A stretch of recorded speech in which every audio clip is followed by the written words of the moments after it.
The School of the Lady of Baqi, Lady Umm al-Banin, peace be upon her. Chapter 16. Kaf, Ha, Ya, Ain, Sad. Surah Mubarakah Maryam, verse 1. This blessed verse, which is among the disjointed letters and mysteries of the Holy Quran, refers to the matter of Karbala, of Aba Abdullah al-Hussein, and the weeping over him. It is narrated from our Mawla, the remaining proof of God, al-Mahdi, may our souls be sacrificed for him, that he said, Kaf, Ha, Ya, Ain, Sad. فالكاف اسم كربلاء والهاء هلاك العترة والياء يزيد وهو ظالم الحسين والعين عطشه والصاد صبره. كاف Ha Ya Ain Sad. Kaf is the name of Karbala. Ha refers to the destruction of the Prophet's holy progeny. Ya signifies Yazid, the accursed, who oppressed Imam Hussein. Ain points to the thirst of Aba Abdullah al-Hussein, and Sad denotes his patience. As mentioned in the previous section, sacrificing oneself for Aba Abdullah al-Hussein at the time of being in his company takes the form of offering one's life in the core of one's heart. But for those who, after Karbala, are left in sorrow and regret for not being in his company, it takes the form of weeping over his tribulations. In this sense, the offering of one's lifeblood, badlu al-muhja, and weeping, buka, are two manifestations of a single reality, and that unified reality is sacrificing oneself for Imam Hussein. The reason for this is that weeping, buka, is itself the lifeblood of the heart, muhjat al-qalb, which, through the burning of the heart caused by grief and sorrow, undergoes a transformation and flows from the eyes in the form of tears. In other words, true tears are the very blood of the heart that has been transformed.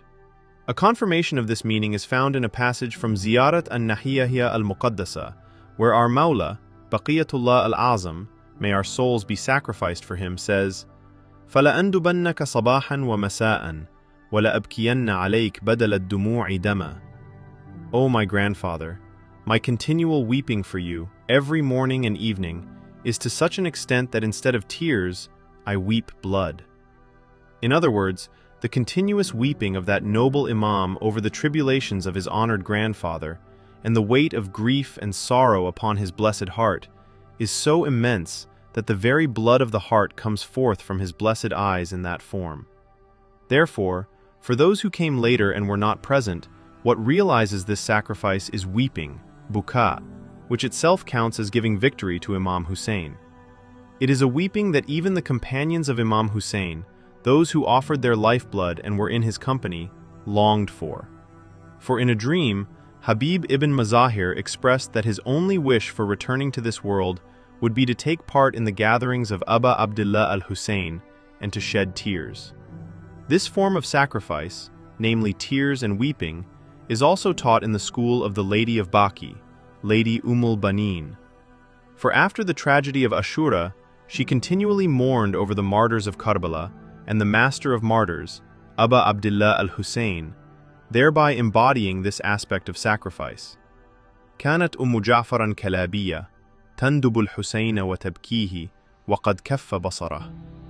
But Lady Umm al-Banin had learned this path from her own lady, al-Masa'ib, Zaynab al-Kubra. From the very desert of Karbala and the land of the battlefield, she demonstrated her own sacrifice by establishing mourning, with tears, lamentations, and weeping. For the true interpreter and explainer of Kaf, Ha, Ya, Ain, Sad in this world is the sister of Hussein, Zaynab al-Kubra. It was on an occasion when Amir al-Mu'minin Ali, in a gathering of his daughter, the one who possessed knowledge without being taught, Zaynab al-Kubra, said, Ya Nur Aini, inna hadhihi al-ayat al-karima tarmuzu ila al-masa'ib allati sawfa taridu alaykum ahl al-bayt. O light of my eyes, Kaf, Ha, Ya, Ain, Sad, is a secret that refers to the tribulations which will soon befall you, the family of the Prophet. Kaf, Ha, Ya, Ain, Sad, which began with the Kaf of Karbala of Aba Abdullah al-Hussein, was interpreted for creation through the 40 stations of Lady Zaynab's journey. The hidden truth within the Kaf of Karbala was explained by the interpreter of Kaf, Ha, Ya, Ain, Sad, the sister of Hussein, Zaynab al-Kubra, with all her being, her words, and her weeping throughout the stages of captivity. At each station, from the Blessed Head, the verses of the Holy Quran were recited, and Lady Zaynab, the one endowed with knowledge without being taught, would interpret and clarify them. That sacred being who, in the land of the battlefield, introduced her own state of being, a sacrifice for Hussein, in this way. أنا الفداء للمهموم حتى مضى. أنا الفداء للعطشان حتى قضى. أنا الفداء لمن شيبته تقطر بالدماء. May I be the sacrifice for the one who was martyred in sorrow and grief. May I be the sacrifice for the one who was martyred in a state of thirst. May I be the sacrifice for the one from whose blessed beard blood dripped. In other words, the model and leader of the school of sacrificing for Aba Abdullah al-Hussein in the form of tears and weeping is the foundation, Mishkat, of servitude, Zaynab al-Kubra. She passed on this tradition to the avenger of her brother's blood, Baqiyatullah al-Azam, may Allah hasten his reappearance, the very one who weeps blood every morning and evening over the tribulation of his noble grandfather. Lady of Baqi, Umm al-Banin, had learned this teaching in the best manner from her lady, Zaynab al-Kubra, and she brought it forth into manifestation. It is narrated that when the caravan of the Ahlul Bayt returned from the stations of captivity to al-Madinah al-Munawwarah, Lady al-Masa'ib, Zaynab al-Kubra, arrived at her mother's house and engaged in lamentation, tears, weeping, and the establishment of mourning. She would not allow into her presence any except those who were sorrowful in Karbala, meaning those who had lost a loved one in Karbala. At that time, Lady al-Banin came forward, sought permission to enter, and with words of "Inni thakila al-musibati al-uzma, al-hazina sahibati al-faji'ati al-kubra." I am the one afflicted, the mother of the greatest tragedy, the sorrowful, and the bearer of the supreme calamity. With these words, she introduced herself. Lady Zaynab al-Kubra then embraced her warmly, and the two of them wept intensely together.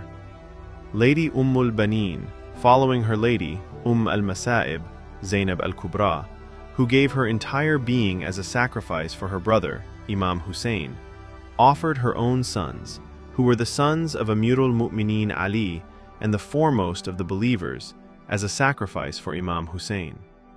And, in following of Lady Sharikatul Hussein, Zaynab al-Kubra, through lamentation and weeping of tears, which is itself the lifeblood of the heart, she manifested her own state of being a sacrifice.